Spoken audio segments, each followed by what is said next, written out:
L'une des histoires criminelles les plus fascinantes et difficilement résolues de l'histoire récente est celle du Golden State Killer.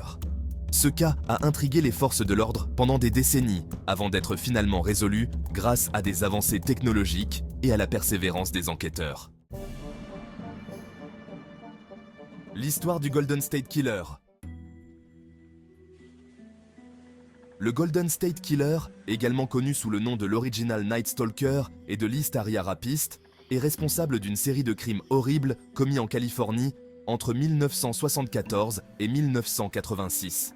Ces crimes incluent au moins 13 meurtres, plus de 50 viols et de nombreux cambriolages. Pendant des années, l'identité du criminel a échappé aux forces de l'ordre, laissant derrière lui une traînée de peur et de mystère. Le tueur avait un mode opératoire distinct. Il s'introduisait dans les maisons pendant la nuit, ligotait ses victimes et les agressait sexuellement.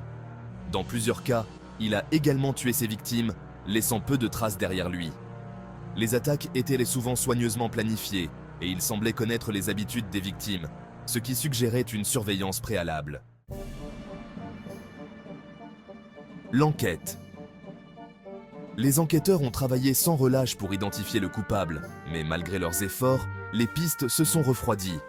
Le manque de technologie avancée en matière de criminalistique à l'époque a rendu la tâche d'autant plus difficile. Les crimes ont été commis dans différentes juridictions, ce qui a compliqué la coordination entre les différentes agences de police. Le tournant ? L'affaire a pris un tournant décisif avec les avancées en génétique et en base de données ADN.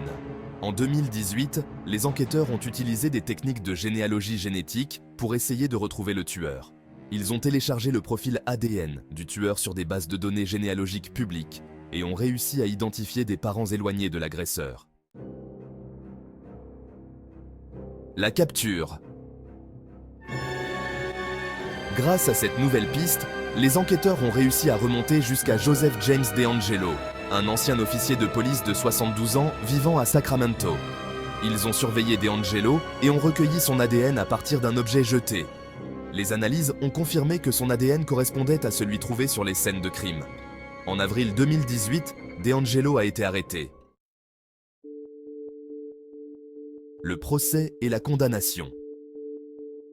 En juin 2020, Joseph James DeAngelo a plaidé coupable de 13 meurtres et de nombreuses autres infractions, évitant ainsi la peine de mort.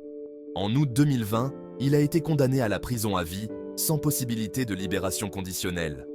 Sa capture et sa condamnation ont apporté un certain soulagement aux victimes et à leurs familles, mettant fin à des décennies de peur et d'incertitude. Conclusion. L'histoire du Golden State Killer est un exemple de la détermination et de l'innovation des forces de l'ordre. Malgré les obstacles, les enquêteurs n'ont jamais abandonné leur quête de justice. Les avancées technologiques et la persévérance des détectives ont finalement permis de résoudre l'un des cas criminels les plus notoires de l'histoire des États-Unis.